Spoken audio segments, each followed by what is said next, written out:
जय हिंद साथियों। आज से हम शुरू करने वाले हैं मध्य प्रदेश परीक्षा धाम, जो कि राज्य सेवा एवं राज्य की अन्य प्रतियोगी परीक्षाओं के लिए उपयोगी होगी। ये बुक एमपी जीके हम देखने वाले हैं। इसके इंडेक्स को समझेंगे। पहले ये समझना आपके लिए बहुत ज़रूरी है कि हम किस प्रकार से पढ़ने वाले हैं। पूरी बुक परीक्षा से पहले कंप्लीट करा दी जाएगी, साथ ही कुछ अन्य यूनिट को भी कंप्लीट कराया जाएगा। कौन कौन सी यूनिट इस चैनल पर कंप्लीट कराई जाएंगी और हमारे नए यूट्यूब चैनल पर कौन कौन सी कराई जाएंगी, ये आपको आज या कल में जानकारी मिल जाएगी। उसका सेपरेट वीडियो आएगा तो उसमें आपको जानकारी मिल जाएगी। सबसे पहले हम इस बुक के इंडेक्स को देखते हैं। तो ये बुक ना बहुत ही यूजफुल होने वाली है इस परीक्षा के लिए। मध्य प्रदेश से संबंधित जितना भी पोर्शन है ना, इसमें कंप्लीट रूप से दिया गया है। तो उसको आप एक एक करके जैसे वीडियो आते जाते हैं देखते जाइए और साथ में रिवीजन भी करते जाइए, आपके लिए अच्छा रहेगा। सबसे पहले इसके इंडेक्स पर आते हैं। ये जो चतुर्थ संस्करण है, फरवरी 2024 में लॉन्च हुई है ये बुक, है ना। तो इसका प्रथम संस्करण 2021 में आया था, तब से कंटिन्यू इसके संस्करण आ रहे हैं। 1 फरवरी 2024 को ये नया संस्करण जारी किया गया है, अर्थात हम ये मान के चल रहे हैं कि जनवरी तक का करंट अफेयर्स इसमें शामिल है। तो मध्य प्रदेश के लिए करंट अफेयर्स के लिए भी आपको ज़्यादा जोर कहीं और से नहीं लगाना है। सॉरी। हाँ, मोटा मोटा करंट अफेयर्स तो हम भी कराते हैं।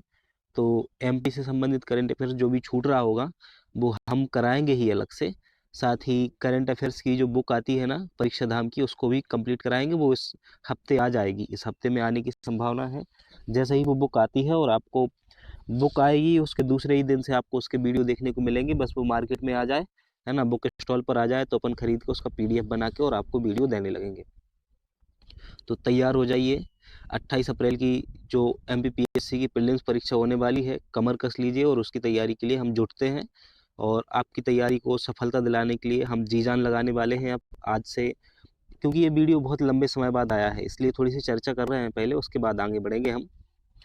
तो ऐसा है कि अभी तक आप लोगों को लग रहा होगा कि वीडियो नहीं आ रहा है, वीडियो नहीं आ रहे हैं, तो शायद अब इस चैनल पर वीडियो नहीं आएंगे। बहुत से लोगों ने अनसब्सक्राइब भी कर दिया चैनल को, तो उनको वापस से जोड़िएगा। आप, आपके जो दोस्त हैं, मित्र हैं, उन सबको जोड़िएगा वापस से। और हाँ, एक और रिक्वेस्ट करना चाहेंगे। देखो, कंटेंट बनाने में टाइम लगता है यार। बुक को खरीदना, फिर उसको लाना, पीडीएफ बनाना, है ना, पीडीएफ को एडिट करना, वीडियो बनाना, वीडियो को एडिट करना। तो आपसे हम इतनी तो उम्मीद रखते हैं ना कि वीडियो को देखते समय या देखने के बाद वीडियो अच्छा लगता है जब आपको, तो एक लाइक ज़रूर कर दिया करें। साथ ही अपने दोस्तों में शेयर भी किया करो, तो उससे हमारा भी मोटिवेशन बढ़ता है और आपके लिए हम अच्छे से अच्छा कंटेंट ला रहे हैं, है ना। तो निश्चित रूप से लास्ट टाइम जब एमपीपीएससी की परीक्षा हुई थी तो उस समय बहुत प्यारा कंटेंट लाए थे। आपको निश्चित रूप से उसका लाभ हुआ था और बहुत से बच्चों ने ये कमेंट किए और टेलीग्राम पर पर्सनली मैसेज किए कि सर जल्दी से सीरीज़ शुरू कीजिए। तो हम उसको लेके आ गए हैं। इंडेक्स की बात करते हैं। इंडेक्स को समझेंगे पहले, उसके बाद आगे बढ़ेंगे। आज के इस वीडियो में मध्य प्रदेश एक दृष्टि में जो है, इसको हम कंप्लीट कर लेंगे। ये पूरा पोर्शन है, इसके जो तीनों टॉपिक हैं एक ही वीडियो में हम कंप्लीट करने वाले हैं। आज ही कंप्लीट कर लेंगे। हम थोड़ा फास्ट चलेंगे क्योंकि ये सीरीज जो है हमने थोड़ी देर से शुरू की है, तो थोड़ा फास्ट चलेंगे हम। उसके बाद आप इंडेक्स को देखेंगे। नीचे हम आपको कुछ चीज़ें बताते हैं। देखो, मध्य प्रदेश का भूगोल जो है वो इसमें कम्प्लीटली जो सिलेबस में दिया हुआ है ना, उसी तरीके से इसमें भी तैयार किया गया है। साथ ही जो आपको ध्यान रखना है विशेष रूप से, जनजाति वाली जो यूनिट जोड़ी गई है उसके लिए भी आपको कहीं और नहीं भटकना है। हाँ, 10% चीज़ें इसमें ऐसी हैं कि इससे अलग है, इतर है, तो उसके लिए हम अलग से अभी बुक आने वाली है।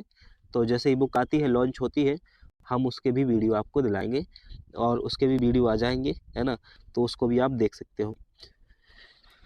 जनजाति वाले जो वीडियो है ना, वो इसी चैनल पर सोनम मैम के द्वारा बनाए जाएंगे, तो वो आपको वीडियो मिल जाएंगे। देखो, मध्य प्रदेश की जनजाति, भौगोलिक विस्तार, जनजाति व्यक्तित्व जो है वो इसमें शामिल है। साथ ही ये जो नया शामिल किया गया है सिलेबस में, जीआई टैग और खाद्य प्रसंस्करण, बौद्धिक संपदा अधिकार और जीआई टैग, ये भी इसमें अलग से शामिल है। पहले भी रहता था इस बुक में तो, लेकिन स्पेशल रूप से अलग से दे दिया गया है और अच्छे तरीके से। सतत विकास और लक्ष्य को इंट्रोड्यूस किया गया है सिलेबस में, तो उनको भी अलग से दिया गया है। साथ ही वर्तमान में मध्य प्रदेश की अर्थव्यवस्था की जो स्थिति है उसका भी वर्णन इसमें है। जनसंख्या परिदृश्य से प्रतिवर्ष क्वेश्चन पूछे जाते हैं 2 से 3। इस बार भी हम बहुत अच्छे से तैयार करेंगे उसको। जब हम आगे बढ़ते हैं तो हम क्या देखते हैं कि मध्य प्रदेश की राज्य व्यवस्था इसमें है, कला एवं संस्कृति है। कला एवं संस्कृति में जो विशेष रूप से हमें पढ़ना है जनजाति विशेष, वो इसमें सारे टॉपिक इसमें शामिल है, जनजाति विशेष, है ना। तो आपको कहीं ज़्यादा अलग से मेहनत करने की ज़रूरत नहीं है। अगर आप अच्छे से ध्यान से निश्चित रूप से इस बुक को कंटिन्यू पूरा करते हैं हमारे साथ, तो निश्चित रूप से आपकी सफलता पक्की हो जाएगी। ज़रूरत किस चीज़ की है? ज़रूरत है धैर्य बनाए रखने की, पेशेंस बनाए रखने की, और साथ ही साथ अनुशासन बनाए रखना होगा आपको। कंटिन्यू वीडियो मिलने वाले हैं तो कंटिन्यू आपको वीडियो देखने होंगे। मध्य प्रदेश का इतिहास, कंप्लीट इतिहास इसमें शामिल है। साथ ही मध्य प्रदेश का जो विविध है उसमें विशेष रूप से जो हम पढ़ने वाले हैं, तो आप ध्यान देंगे नीचे ये जो दिया है जनजाति विशेष, जनजाति विशेष और जनजाति विशेष, संवैधानिक प्रावधान, जनजाति परंपरा एवं कलाएं, विमुक्त घुमक्कड़ अर्ध घुमक्कड़ विशेष पिछड़ी जनजाति समूह एवं योजनाएं, जनजातियों से संबंधित संस्थान, संग्रहालय एवं प्रकाशन जो भी है ना, वो इसमें शामिल है। तो हम क्या बताना चाह रहे हैं, मोटा मोटा ये बताना चाह रहे हैं कि जनजाति से संबंधित जो यूनिट 10 जोड़ी गई है और आयोग वाली यूनिट 10 को हटा के राज्य व्यवस्था वाली यूनिट में जोड़ दिया गया है, तो उन सभी को हम कंप्लीट करने वाले हैं। तो प्रादेशिक संवैधानिक आयोग और गैर संवैधानिक आयोग जो है वो तो पढ़ेंगे ही, जनजाति से विशेष जो कंटेंट है ना वो इस बुक में दिया गया है। इस बुक से सभी परिचित होंगे, परीक्षा धाम की बुक है, बहुत ही पॉपुलर बुक है और बेस्ट सेलर में शामिल है। तो निश्चित रूप से इस बुक को आपको पढ़ के जाना चाहिए। आज की वीडियो को हम शुरू करते हैं। एक बार फिर जय हिंद साथियों। आप भी एक बार कमेंट में जय हिंद लिख के भेज दीजिएगा, उससे हमें पता चल जाएगा कि कौन कौन वीडियो को देख रहा है, कौन कौन जुड़ा हुआ है। साथ ही वीडियो को जल्दी से लाइक कीजिएगा। और अब हम वीडियो को शुरू करते हैं और एक पॉइंट को देखेंगे, लाइन बाय लाइन देखने वाले हैं, कोई भी चीज़ आपकी छूटेगी नहीं। मध्य प्रदेश सामान्य ज्ञान, मध्य प्रदेश जीके से 40-45 क्वेश्चन आने वाले हैं इस बार। तो निश्चित रूप से 40-45 क्वेश्चन मतलब 50% के आसपास पेपर जो है ना वो सिर्फ मध्य प्रदेश से देखने को मिलेगा, निश्चित रूप से मिलेगा। क्योंकि मध्य प्रदेश का जो जिस प्रकार से सिलेबस जोड़ा गया है इस बार, उससे हम ये निश्चित रूप से कह सकते हैं कि 50 के आसपास क्वेश्चन आपको सिर्फ मध्य प्रदेश से देखने को मिलने हैं। और जब 50 के आसपास यानी कि हमारा आधा पेपर ही मध्य प्रदेश के आसपास है, तो हमें इसे उस लेवल का तैयार भी करना है ना। तो बहुत शानदार तरीके से तैयार करने वाले हैं। वीडियो को शुरू करते हैं। मध्य प्रदेश का सामान्य परिचय पहला टॉपिक है।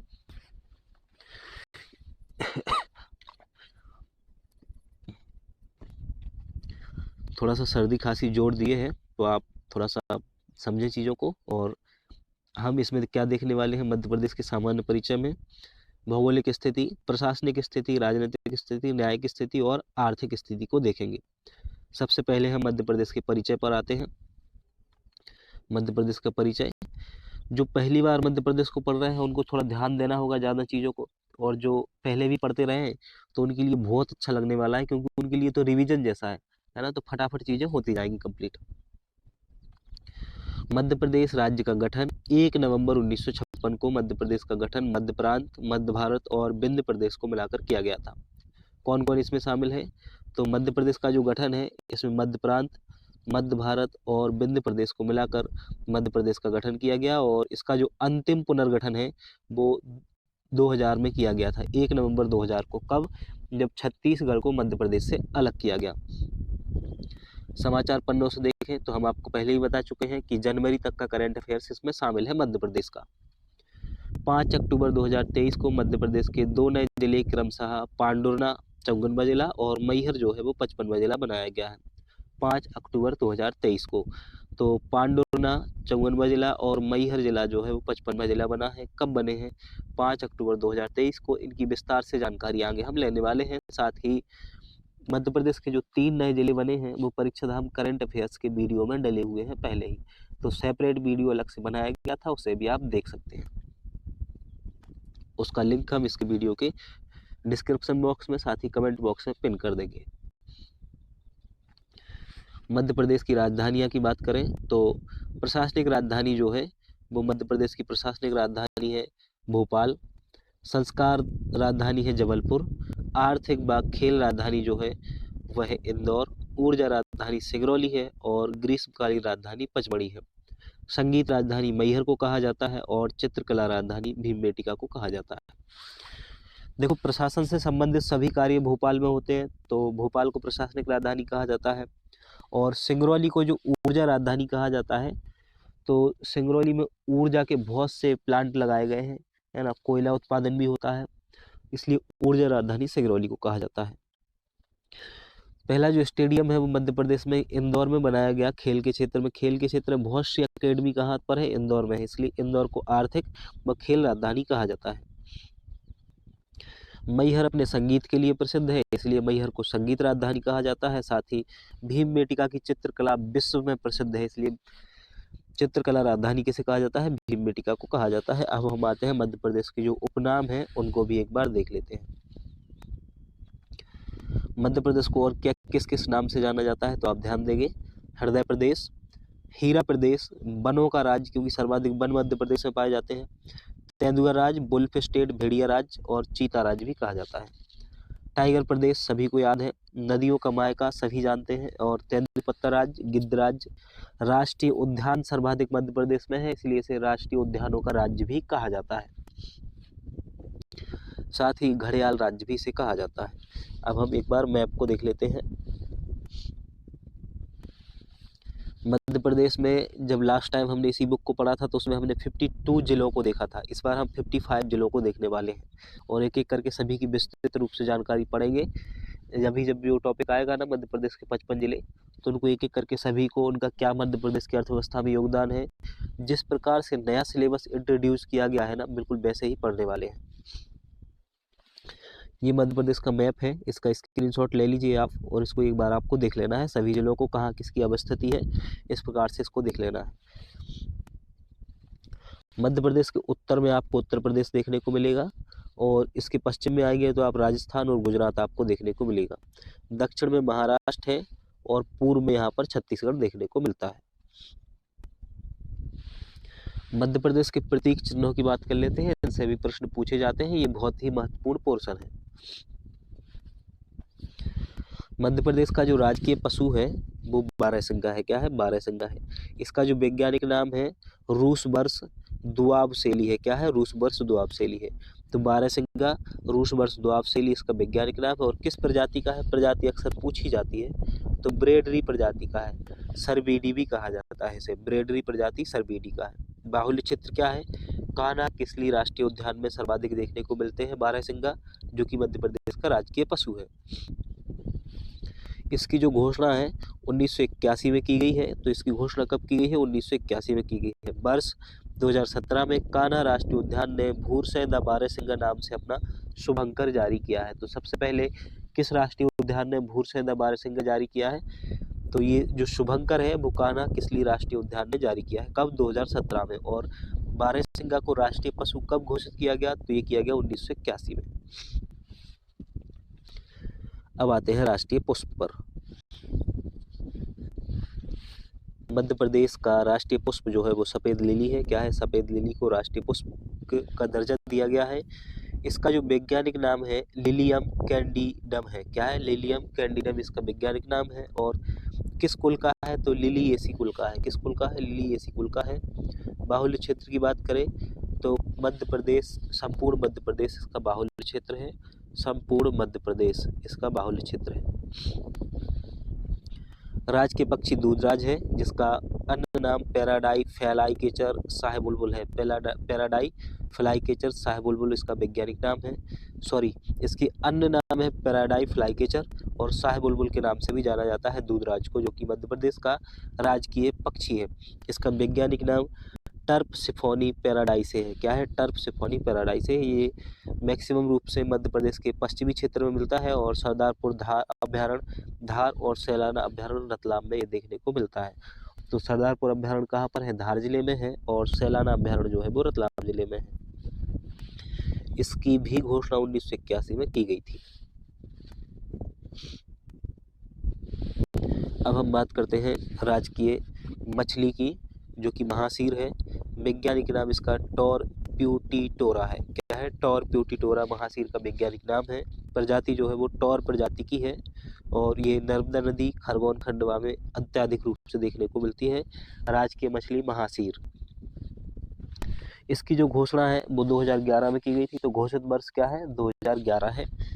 बड़बाय में महासीर प्रजनन केंद्र स्थापित किया जा रहा है। कहाँ पर? बड़बाय। अब हम बात करते हैं राष्ट्रीय वृक्ष बरगद की।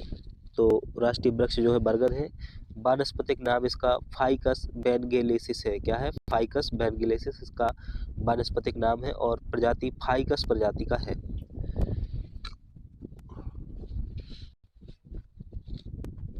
बरगद का वृक्ष जो है वो संपूर्ण मध्य प्रदेश में देखने को मिलेगा आपको। घोषित वर्ष 1981 में जब 12 संख्या की घोषणा हुई तभी इसकी भी घोषणा की गई थी। मध्य प्रदेश का पहला बरगद पार्क जो है वो इंदौर के बड़गौदा में बनाया गया है। तो पहला बरगद पार्क कहाँ पर बनाया गया है? इंदौर के बड़गौदा में बनाया गया है। अब हम आते हैं राजकीय फल पर, जिसे आप बहुत पसंद करते होंगे। तो मध्य प्रदेश का राजकीय फल है आम। इसका वानस्पतिक नाम है मैंगीफेरा इंडिका। क्या है? वानस्पतिक नाम मैंगीफेरा इंडिका है और ये संपूर्ण मध्य प्रदेश में इसके वृक्ष देखने को मिलेंगे आपको। इसकी कुछ विशेष प्रजाति हैं जिनको आपको याद रखना है, जिनसे 2020 में क्वेश्चन आया था, इस बार भी आ सकता है। नूरजहां अलीराजपुर जिला में आम की प्रजाति है नूरजहां, देखने को मिलेगी। और सुंदरजा जो है वो रीवा जिले में देखने को मिलेगी। मध्य प्रदेश आम अनुसंधान केंद्र रीवा जिले के गोविंदगढ़ में स्थित है। तो आम अनुसंधान केंद्र, मध्य प्रदेश आम अनुसंधान केंद्र कहाँ पर है? रीवा जिले के गोविंदगढ़ में है। समाचार पन्नों से बात कर लेते हैं। तो आपको हम पहले ही बता चुके हैं कि करंट अफेयर से संबंधित सारी जानकारी अब जनवरी तक की जानकारी इसमें मिलेगी इस बुक में। मार्च 2023 में रीवा जिले के सुंदरजा आम की प्रजाति को भौगोलिक संकेतक जीआई टैग प्रदान किया गया है। कब? मार्च 2023 में जीआई टैग प्रदान किया गया है रीवा जिले की सुंदरजा आम को। जीआई टैग कितने वर्षों के लिए दिया जाता है ये आप हमें कमेंट करके बताइएगा। राजकीय खेल जो है वो मलखम्ब है। इसकी घोषणा 2013 में हुई थी और ये मालवा क्षेत्र से संबंधित है। मध्य प्रदेश मलखम्ब अकादमी जो है वो उज्जैन में स्थित है। प्रभाष जोशी सम्मान मलखम्ब के क्षेत्र में दिया जाता है। समाचार पन्नों से तो 2020 में मलखम्ब को राष्ट्रीय खेल पुरस्कार में शामिल कर लिया गया है। तो मलखम्ब राजकीय खेल है, 2013 में घोषणा हुई है, मालवा क्षेत्र से संबंधित है और मलखम्ब अकादमी जो है वो उज्जैन में है। प्रभाष जोशी सम्मान का संबंध जो है वो मलखम्ब खेल से ही है और इसे 2020 में राष्ट्रीय खेल पुरस्कारों में शामिल कर लिया गया है। राजकीय फसल की बात करें तो सोयाबीन है, जिसे किस कुल की है? लेग्यूमिनेसी कुल की है। राजकीय फसल जो है सोयाबीन लेग्यूमिनेसी कुल की है। इसका वानस्पतिक नाम ग्लाइसिन मैक्स है। क्या है? ग्लाइसिन मैक्स है। किसमें कौन कौन सी इसकी? तो समृद्धि, प्रसाद, प्रतिकार, अहिल्या, अलंकार, ये सोयाबीन की किस्में हैं, इनको आपको याद रखना है। प्रमुख उत्पादन क्षेत्र कहाँ पर है? मालवा में है प्रमुख उत्पादन क्षेत्र। मध्य प्रदेश का जो राजकीय नाट्य है वो माछ है। क्षेत्र कौन सा है इसका? मालवा। मालवी लोक जीवन पर आधारित है और माछ के प्रमुख कलाकारों में सिद्धेश्वर सेन और ओम प्रकाश शर्मा का नाम आपको याद रखना है। तो राजकीय नाट्य माछ, क्षेत्र मालवा, सिद्धेश्वर सेन और ओम प्रकाश शर्मा का नाम याद रखना है। राजकीय नृत्य राई है। मृदंग वाद्य यंत्र के साथ किसी भी शुभ अवसर पर इसको किया जाता है। पद्मावत ग्रंथ में राई लोक नृत्य का वर्णन है और प्रमुख कलाकार इसके ज्ञानेश्वरी हैं जो कि कटनी जिले से संबंधित है। समाचार पन्नों से बात करें तो सागर जिले के राम सहाय पांडे को कला के क्षेत्र में राई नृत्य के लिए 2022 में पद्म श्री पुरस्कार दिया गया है। राई नृत्य बुंदेलखंड और बघेलखंड दोनों में होता है। बुंदेलखंड में राई नृत्य में वाद्य यंत्र मृदंग एवं बघेलखंड में ढोलक का प्रयोग किया जाता है। राज्य की चिन्ह की बात करें तो चिन्ह में सबसे बाहर 24 स्तूप अंकित हैं। इसके बाद एक वृत्त है जो तरक्की और विकास की असीम संभावनाओं का प्रतीक है। इस वृत्त के भीतर मध्य प्रदेश शासन और सत्यमेव जयते लिखा हुआ है। राज्य की प्रमुख फसलें और धान की बालियां भी अंकित हैं। केंद्रीय वृत्त में अशोक स्तंभ की सह आकृति और राज्य वृक्ष बरगद को दर्शाया गया है। मध्य प्रदेश गान सुख का दाता सबका साथी है। 2011 में इसकी घोषणा हुई है। महेश श्रीवास्तव इसके रचनाकार हैं और इसे संगीत दिया है सुनील झा, आदेश श्रीवास्तव ने। गायक जो है इसके शांतनु मुखर्जी इसके गायक हैं। शांतनु मुखर्जी इसके गायक हैं। अब हम मध्य प्रदेश की भौगोलिक स्थिति को देखने वाले हैं। तो यहाँ से भी प्रश्न देखने को मिलते हैं, आप इसको ध्यान से सुनेंगे। मध्य प्रदेश का जो अक्षांशीय विस्तार है 21 डिग्री 6 से 26 डिग्री 30 उत्तरी अक्षांश तथा 74 डिग्री 9 से 82 डिग्री 48 पूर्वी देशांतर के मध्य स्थित है। मध्य प्रदेश की उत्तर से दक्षिण की लंबाई जो है वो 605 किलोमीटर है एवं पश्चिम से पूर्व की लंबाई 870 किलोमीटर है। इसकी पीडीएफ जो है वो अधिकारी बाबू टेलीग्राम चैनल पर मिल जाएगी आपको। पश्चिम से पूर्व मध्य प्रदेश में 34 मिनट का समय अंतराल है। मानक समय क्या है? भारत की मानक समय रेखा 82 से 1/2 डिग्री सिंगरौली जिले से गुजरती है। 80 डिग्री पूर्वी देशांतर से निकटतम शहरों की दूरी जो है, ऐसा क्वेश्चन आना तो नहीं चाहिए लेकिन एक बार आ गया है तो बुक जो भी इनके पब्लिशर है ना, वो हर बार इस चीज़ को देने लगे हैं, हर एक बुक में देखने को मिलता है, तो इतना कंटेंट याद करने की ज़रूरत नहीं है, लेकिन अपन पढ़ लेते हैं इसको एक बार। अगर आ जाए तो अच्छी बात है, नहीं आए तब भी अच्छी बात है।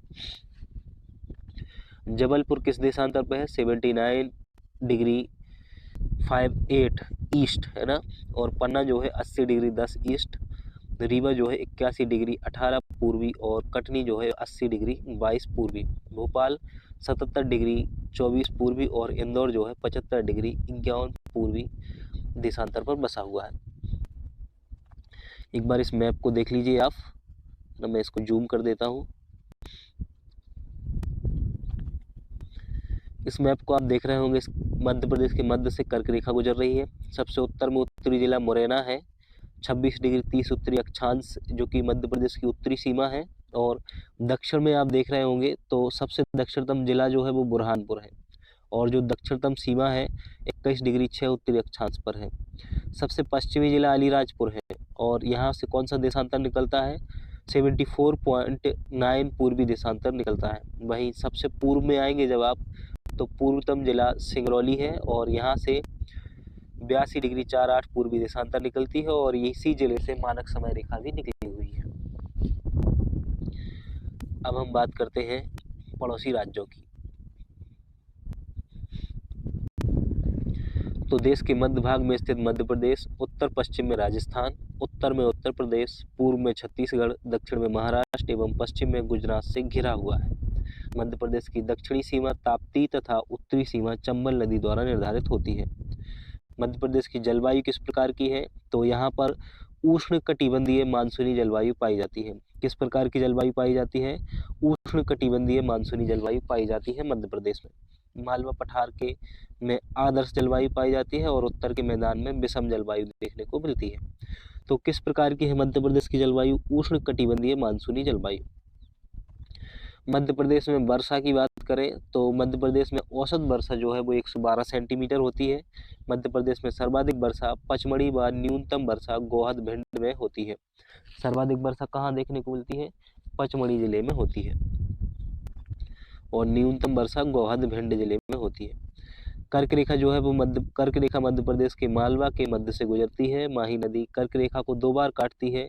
कर्क रेखा मध्य प्रदेश के 14 जिलों से गुजरती है: रतलाम, उज्जैन, आगर, राजगढ़, सीहोर, भोपाल, विदिशा, रायसेन, सागर, दमोह, जबलपुर, कटनी, उमरिया और शहडोल।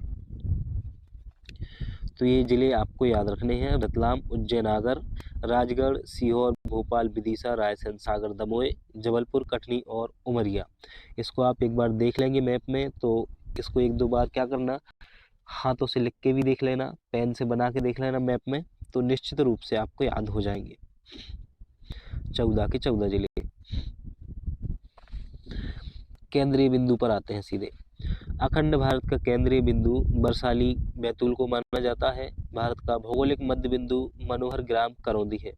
देखो, अखंड भारत का जो केंद्र बिंदु है ना, वो बरसाली बैतूल को माना जाता है, लेकिन भारत का जो भौगोलिक मध्य बिंदु है वो मनोहर ग्राम करौंदी जिला कटनी को माना जाता है। मनोहर गांव का नामकरण राम मनोहर लोहिया के नाम पर किया गया है। पृथ्वी का जो केंद्र बिंदु है मंगलनाथ मंदिर उज्जैन को माना जाता है। क्या माना जाता है? पृथ्वी का केंद्र बिंदु माना जाता है मंगलनाथ मंदिर उज्जैन को माना जाता है। अब हम प्रशासनिक स्थिति को देख लेते हैं कि वर्तमान में मध्य प्रदेश की प्रशासनिक स्थिति क्या है। ये मध्य प्रदेश जनसंपर्क विभाग के अनुसार है। संभाग जो कि जिलों का समूह कहलाता है, 10 संभाग है मध्य प्रदेश में अभी वर्तमान में। जिलों की संख्या 55 हो गई है। विकास खंड तहसीलों का समूह होता है विकास विकासखंड, इसमें 313 विकासखंड हैं और तहसील जो है 436 हो गई है। ग्राम पंचायत 23,922 है, नगर निगम 17 हो गए हैं, नगर पालिकाएं 99 है और कुल ग्राम जो है वो 54,903 है। तो नगर निगम कितने हो गए हैं? 70 हो गए हैं और नगर पालिकाएं 99 हो गई हैं। कहीं कहीं आपको नगर पालिकाएं 100 भी देखने को मिलेंगी। ये जनसंपर्क विभाग के अनुसार दी गई जानकारी है। अब हम न्यायिक स्थिति की बात करते हैं। मध्य प्रदेश हाई कोर्ट की जो स्थापना है 1 नवंबर 1956 को मध्य प्रदेश के बनने के साथ ही हो गई थी। तो मध्य प्रदेश हाई कोर्ट की स्थापना कब हुई? 1 नवंबर 1956 को ही। 1 नवंबर 1956 से पहले नागपुर हाई कोर्ट था जो मध्य प्रदेश से संबंधित कार्यों को किया करता था। मध्य प्रदेश हाई कोर्ट भवन के जो वास्तुकार हैं वो हैं हेनरी इरविन। इनका नाम विशेष रूप से आपको याद रखना है। मध्य प्रदेश की 2 खंडपीठ हैं, एक है इंदौर और दूसरी है ग्वालियर। मध्य प्रदेश हाई कोर्ट की तीसरी खंडपीठ भोपाल में प्रस्तावित है। कहाँ पर प्रस्तावित है? भोपाल में प्रस्तावित है। जबलपुर हाई कोर्ट भवन का निर्माण राजा गोकुलदास के सहयोग से किया गया था और इसके जो वास्तुकार हैं हेनरी इरविन है। ये नाम आपको याद रखना है, इससे कई बार क्वेश्चन पहले भी पूछा जा चुका है और अभी भी पूछे जाने की पूरी संभावना है। समाचार पन्नों से 17वां प्रवासी भारतीय सम्मेलन के मुख्य अतिथि 2023 में मुख्य अतिथि मोहम्मद इरफान अली गुयाना के राष्ट्रपति थे और विशेष अतिथि के रूप में चंद्रिका प्रसाद संतोखी जो कि सूरीनाम के राष्ट्रपति हैं।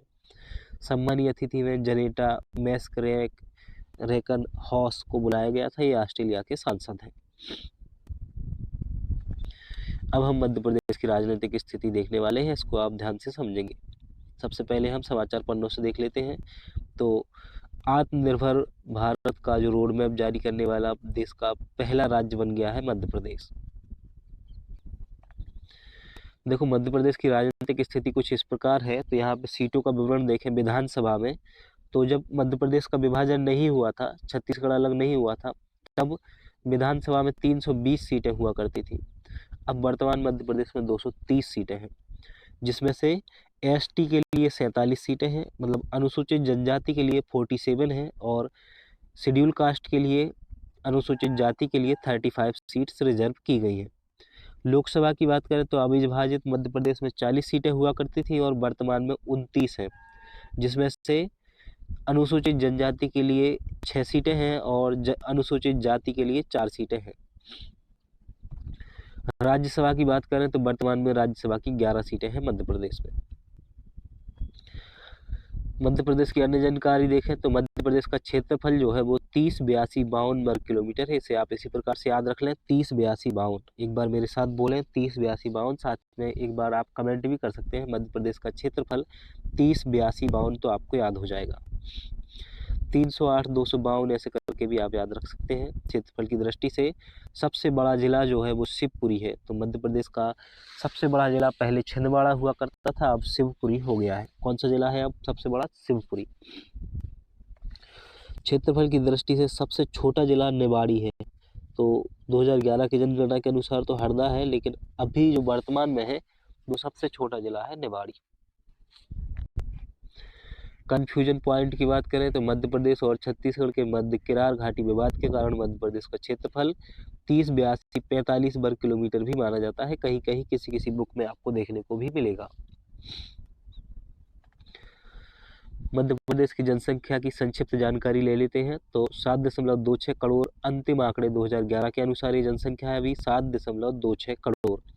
मध्य प्रदेश में अधिकतम जनसंख्या वाला जिला जो है वो इंदौर है।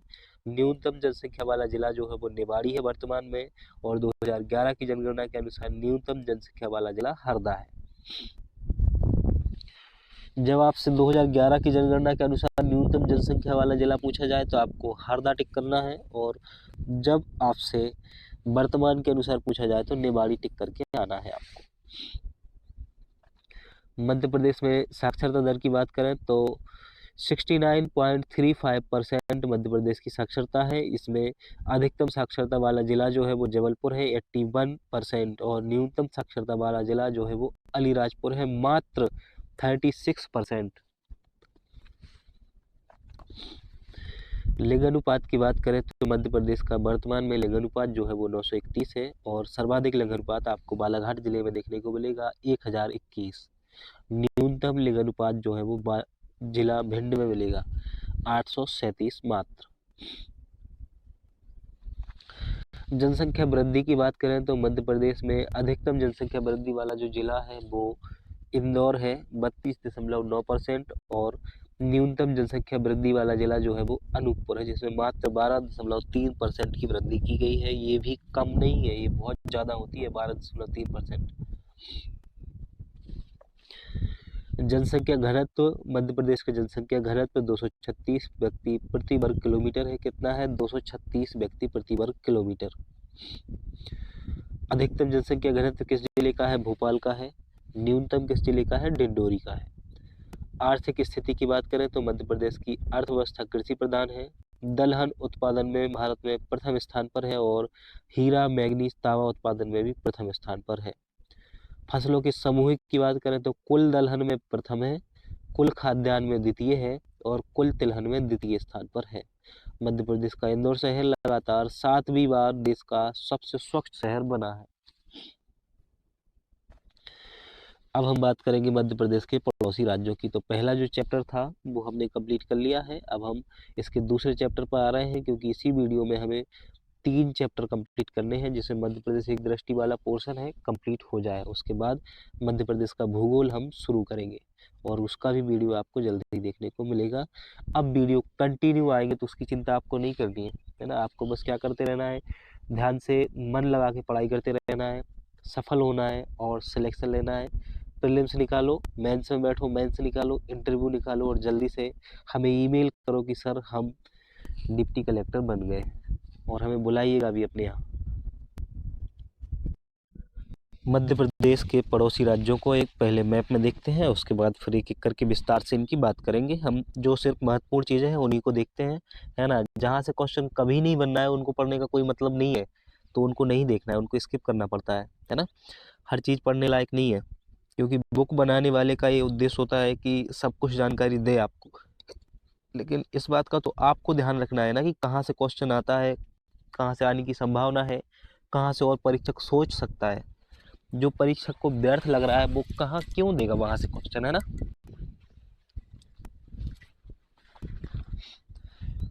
तो ये जो आपको दिख रहा है ये तो अपना प्यारा मध्य प्रदेश है और ये सभी राज्य भी अपने ही है ना। तो ये आप देख रहे हो ये उत्तर प्रदेश है, उत्तर में। उत्तर पश्चिम में आपको राजस्थान दिख रहा है, पश्चिम में ये गुजरात दिख रहा है, दक्षिण में महाराष्ट्र दिख रहा है, साथ ही ये पूरब में छत्तीसगढ़ है जो कि हमारा ही हिस्सा हुआ करता था पहले और आज भी हमारा ही है क्योंकि सारा भारत ही हमारा है, हम भारतीय हैं। मध्य प्रदेश के 5 पड़ोसी राज्य हैं जिसमें जो पश्चिमी राज्य है वो है गुजरात। इसके जो प्रथम राज्यपाल बनाए गए थे मेहंदी नवाज जंग और इसकी जो गठन है 1 मई 1960 को किया गया था। इसकी राजधानी जो है वो गांधीनगर है। क्या है राजधानी? आपको राजधानी याद रखनी है, एक तो गांधीनगर।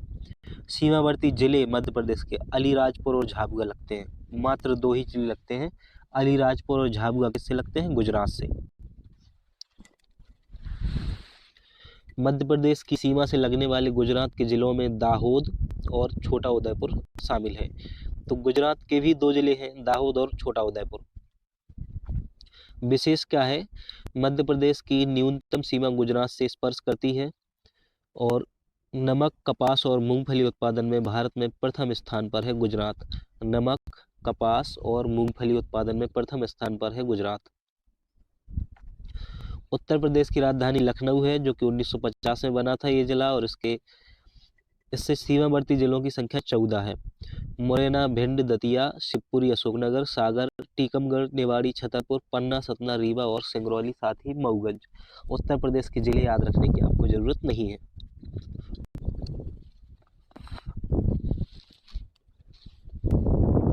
इसके विशेष की बात करें तो मध्य प्रदेश की सर्वाधिक सीमा जो है वो उत्तर प्रदेश से ही स्पर्श करती है। अन्य स्रोत में सर्वाधिक सीमा राजस्थान से भी स्पर्श करती बताई गई है, लेकिन जो ऑथेंटिक है वो उत्तर प्रदेश से ही है। दूध और आम के उत्पादन में उत्तर प्रदेश का स्थान भारत में प्रथम है, दूध और आम के उत्पादन में। राजस्थान की बात करें तो इसकी राजधानी जयपुर है।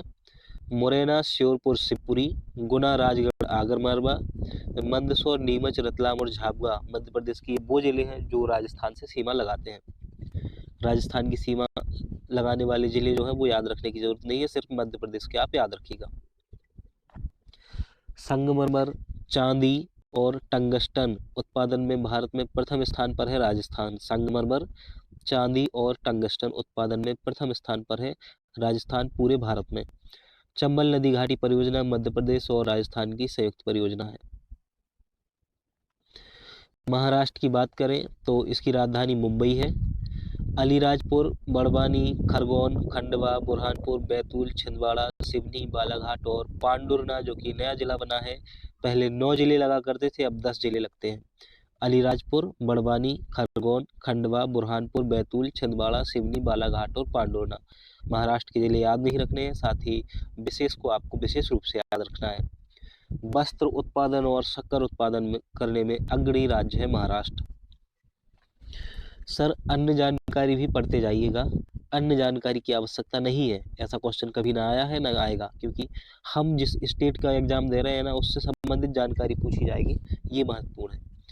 छत्तीसगढ़ की बात करें तो इसकी राजधानी रायपुर है और इसके प्रथम मुख्यमंत्री अजीत जोगी को बनाया गया था। इसकी गठन जो है 1 नवंबर 2000 को मध्य प्रदेश से अलग करके बनाया गया है इसे। मध्य प्रदेश के सीमावर्ती जिलों में सिंगरौली, सीधी, शहडोल, अनूपपुर, डिंडोरी, मंडला और बालाघाट शामिल है।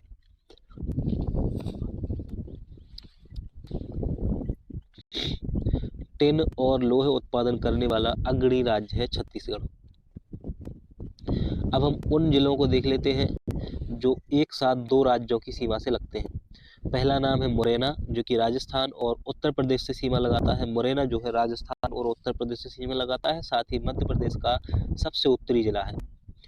शिवपुरी जो है उत्तर प्रदेश और राजस्थान से सीमा लगाता है। सिंगरौली जो है वो उत्तर प्रदेश और छत्तीसगढ़ से सीमा बनाता है। बालाघाट जो है छत्तीसगढ़ और महाराष्ट्र से सीमा बनाता है, साथ ही अलीराजपुर जिला गुजरात और महाराष्ट्र से सीमा बनाता है। झाबुआ गुजरात और राजस्थान से सीमा बनाता है। मध्य प्रदेश के अंतर्गत 18 जिले शामिल हैं। उनमें शामिल है ग्वालियर, विदिशा, उज्जैन, धार, इंदौर, देवास, शाजापुर, सीहोर, भोपाल, रायसेन, होशंगाबाद, हरदा, दमोह, कटनी, जबलपुर, नरसिंहपुर, उमरिया और जो नया जिला बना है मैहर वो भी इसमें शामिल है। पहले 17 जिले थे, अब 18 हो गए हैं। अंतर्वर्ती जिले वो होते हैं जिनकी किसी दूसरे स्टेट से सीमा नहीं लग रही होती है। तो पड़ोसी राज्यों से एवं उनसे लगने वाले जिले एक नज़र में देख लेते हैं। तो उत्तर प्रदेश से कौन कौन से जिले लगते हैं? 14 लगते हैं टोटल। मुरैना, भिंड, दतिया।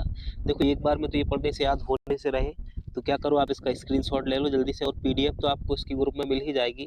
तो पीडीएफ के लिए आपको क्या करना होगा, अधिकारी बाबू सर्च करें आप जाके यूट्यूब पर, तो जिस नाम से यूट्यूब चैनल है उसी नाम से टेलीग्राम ग्रुप बना हुआ है, तो टेलीग्राम पर जाए, अधिकारी बाबू सर्च करें और ग्रुप को ज्वाइन कर लें। अब हम बात करते हैं मध्य प्रदेश का पुनर्गठन एवं संभाग की। तो ये आज के वीडियो का लास्ट चैप्टर है, इसको भी बहुत शानदार तरीके से देखेंगे। इसको लोगों को इसमें बहुत कन्फ्यूजन रहता है कि सर ये समझ में नहीं आता है, हम इसको बड़े आराम से और बहुत ही शानदार तरीके से देखने वाले हैं, तो आप निश्चित रहिएगा। मध्य प्रदेश का पुनर्गठन, 1947 की स्थिति, 1 नवंबर 1956 की स्थिति और 1 नवंबर 2000 के बाद की स्थिति क्या रही है इसको देखेंगे। सबसे पहले 1947 के स्थिति पर आते हैं। तो ये जो आप मैप देख पा रहे हो 1947 में कुछ इस प्रकार से था, जो कि छत्तीसगढ़ इस प्रकार से पूरा मध्य प्रदेश इसमें शामिल था। फिर 2000 में छत्तीसगढ़ अलग हो गया और मध्य प्रदेश अलग हो गया है। पार्ट ए स्टेट जो है जिसे सेंट्रल, प्रोविंस एंड बरार के नाम से जाना जाता है। मध्य प्रदेश राज्य के निर्माण के पहले मध्य भाग को सीपी एंड बरार के नाम से जाना जाता था। सेंट्रल प्रोविंस की स्थापना 2 नवंबर 1861 में की गई थी, जबकि बरार की स्थापना हैदराबाद से पृथक कर 1936 में की गई थी।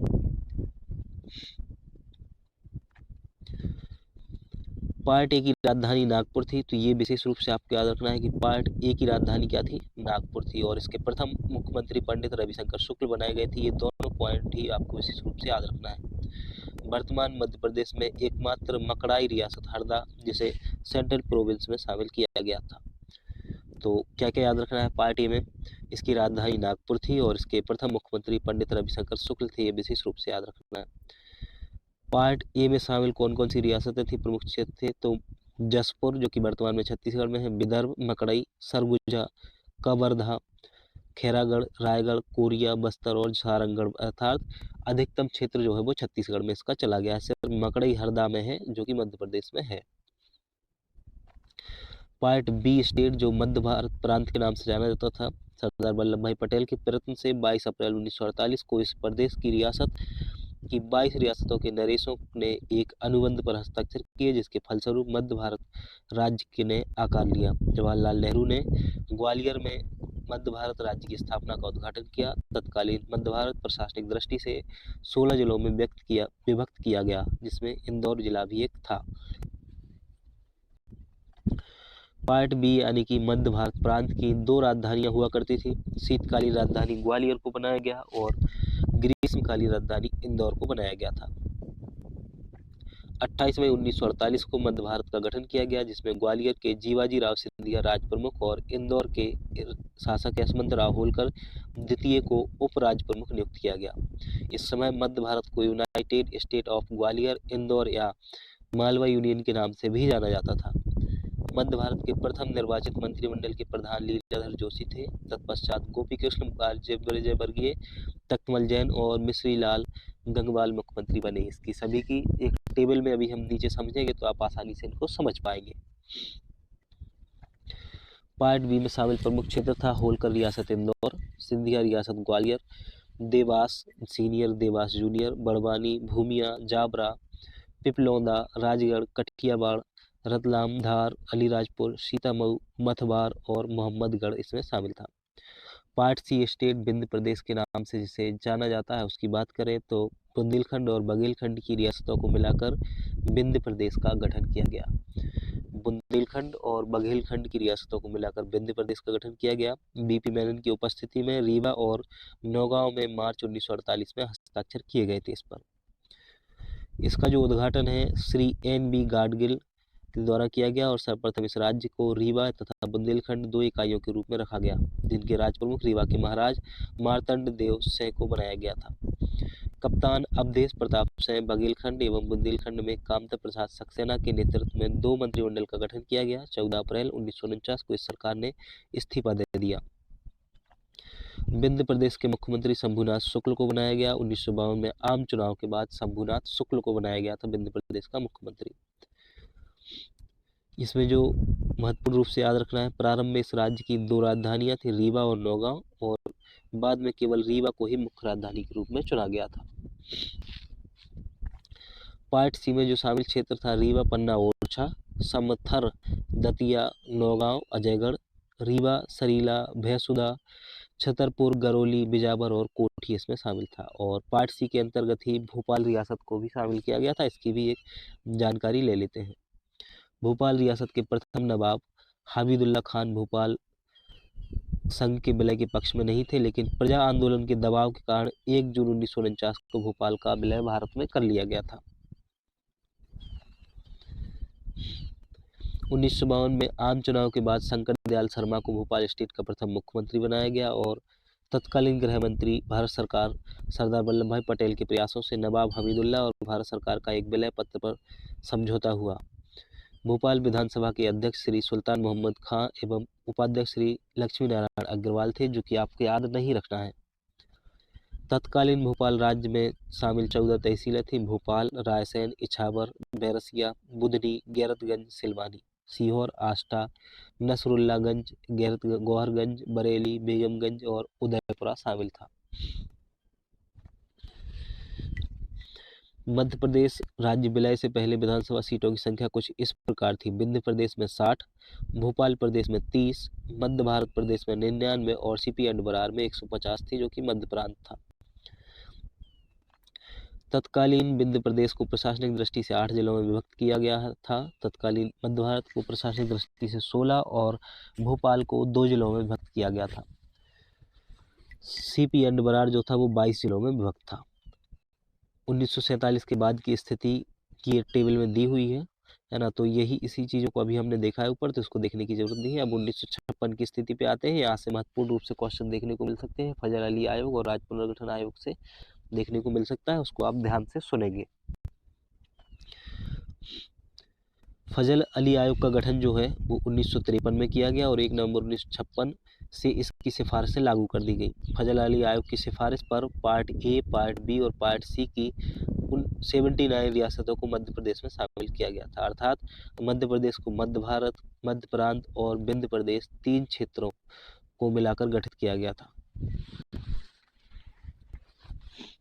मध्य प्रदेश को मध्य भारत, मध्य प्रांत और विंध्य प्रदेश 3 क्षेत्रों को मिलाकर गठित किया गया। मध्य प्रदेश का गठन जो है राज्य पुनर्गठन अधिनियम 1956 की धारा 9 के तहत किया गया था। यह भी आपको विशेष रूप से याद रखना है।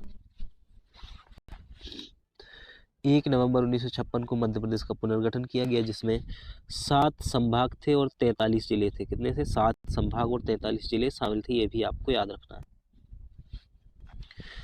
फजल अली आयोग ने जबलपुर को राजधानी बनाने का सुझाव दिया था, किंतु बाद में जवाहरलाल नेहरू ने भोपाल को राजधानी बनाने पर सहमति दी। पार्ट ए में परिवर्तन क्या किए गए, बी में क्या किए गए और सी में क्या किए गए, यह याद नहीं रखना है आपको, तो इसको याद रखने की जरूरत नहीं है। अब आते हैं मध्य प्रदेश की स्थिति पर। तो वर्तमान में आप मध्य प्रदेश को कुछ इस प्रकार से देखते हैं। इस प्रकार से पहले 1947, 47 के बाद और 1956 से ऐसी स्थिति है। ये 2000 के बाद की स्थिति है। मध्य प्रदेश में जिलों का गठन जो हुआ है वो कुछ इस प्रकार से है। 1972 में भोपाल, राजनांदगांव, फिर मई 1998 में 2 बार कमेटी बनाई गई और फिर 2003 में 3 जिलों का गठन हुआ। 2008 में 2 जिले बने, अलीराजपुर और सिंगरौली, और 2013 में आगर मालवा बना जो कि 51वां जिला था। 10 अक्टूबर 2018 को 52वां जिला निवाड़ी बना और वर्तमान में 55 जिले हैं, जिनको हम विस्तार से देखेंगे। मध्य प्रदेश गठन के समय 1 नवंबर 1956 को 43 जिले शामिल किए गए थे। मध्य प्रदेश के पुनर्गठन में 1 नवंबर 2000 को 45 जिले शामिल किए गए। तो 1956 में 43 थे और 2000 में 45 जिले थे। जिलों का गठन किस प्रकार से हुआ उनको देख लेते हैं। इससे क्वेश्चन पहले भी पीएससी में पूछा गया है। 2 अक्टूबर 1972 को भोपाल जिला बना और 1973 को राजनांदगांव जिला बना। भोपाल जिला सीहोर जिले की पहले तहसील हुआ करता था और राजनांदगांव को दुर्ग से अलग करके नया जिला बनाया गया था। मई 1958 में 10 जिलों का गठन हुआ बी.आर. दुबे की समिति की सिफारिश पर। किस समिति? तो बी.आर. दुबे की समिति की सिफारिश पर, जिसमें बड़वानी, श्योपुर, डिंडोरी, कटनी मध्य प्रदेश में शामिल है। बड़वानी, श्योपुर, डिंडोरी, कटनी मध्य प्रदेश में शामिल है। जून 1958 में जून 1998 में 6 जिलों का गठन फिर किया गया और इस बार समिति थी सहदेव समिति, जिसमें से हरदा, उमरिया और नीमच जो है वो मध्य प्रदेश में शामिल है। 15 अगस्त 2003 को 3 जिले बनाए गए, बुरहानपुर, अशोकनगर और अनूपपुर। बुरहानपुर खंडवा से अलग करके, अशोकनगर गुना से अलग करके और अनूपपुर जो है वो शहडोल से अलग करके बनाया गया था। 2008 में झाबुआ से अलग करके अलीराजपुर को बनाया गया और 2008 में ही सिंगरौली को सीधी से अलग करके 50वां जिला बनाया गया। 16 अगस्त 2013 को आगर मालवा का गठन किया गया और ये शाजापुर जिले से अलग होकर बना था। 1 अक्टूबर 2018 को निवाड़ी जिला बनाया गया जो कि टीकमगढ़ से अलग करके बनाया गया था। और अब जो 3 नए जिले बने हैं उनको आप विशेष रूप से देखेंगे। 13 अगस्त 2023 को मऊगंज बनाया गया, जो कि मऊगंज जिले की अधिसूचना जो है 13 अगस्त 2023 को जारी की गई थी। 5 अक्टूबर 2023 और 5 अक्टूबर 2023 को ही मैहर और पांडुरना जिला बनाया गया। मैहर सतना से अलग होकर, वहीं छिंदवाड़ा जो से अलग होकर पांडुरना बनाया गया। पांडुरना बनने से पूर्व छिंदवाड़ा प्रदेश का सबसे बड़ा जिला हुआ करता था, अब जो कि शिवपुरी है। तो देखो ये जो टेबल दी हुई है ना, ये वाली, इसको पढ़ने की जरूरत नहीं है ना, सभी का गठन याद रखने की जरूरत नहीं है।